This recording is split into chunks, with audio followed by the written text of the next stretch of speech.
Your first project isn't about pay. It's about proof. Okay. I've started na ang rate ko is $1 per 500 words. I write for an Indian client. It was in 2011. Yes, I started in 2011. And yung Indian client ko na yun, I believe is a SEO specialist.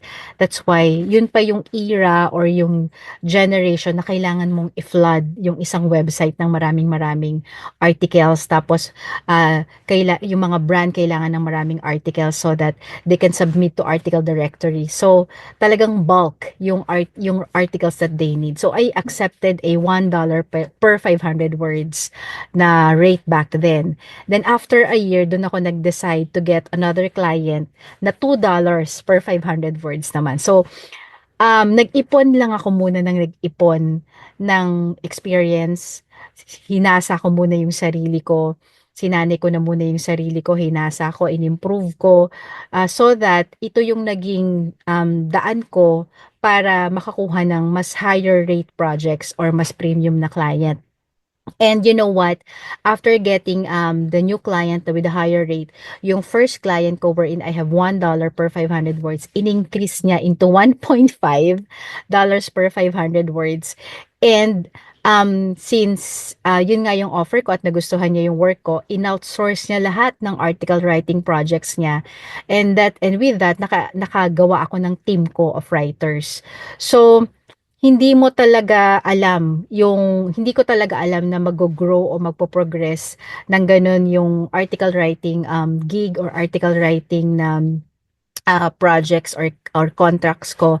But just wanna share na yun nga, hindi mo kailangan na very grand kagad or mataas kagad na rate na i-offer. Even up to today, of course, you wouldn't offer naman $1 per 500 words. Whatever the basic rate, kung nagsisimula ka pa lang, whatever the basic rate, offer that. And then gamitin mo yung stepping stone so that makakuha ka ng more premium clients or more high-paying clients. And kasi ginamit mo yung portfolio mo or ginamit mo yung experience mo having that low rate projects or basic rate projects. And of course, even if it's a rate basic rate lang yung projects mo, give your best, give your excellence dun sa mga projects mo kasi you'll never know, baka ito pa yung maging simula ng business mo kasi you'll form your own team dahil nagustuhan ng client mo yung gawa mo, nagustuhan ng client mo yung trabaho mo, mas pagkakatiwalaan ka pa ng mas malaking project or mas malaking task. So, start small, meaning marami sa inyo for sure na bago mag-start is nag-enroll kayo ng mga mamahaling courses or may mga nag-aral kayo from mamahaling coaches.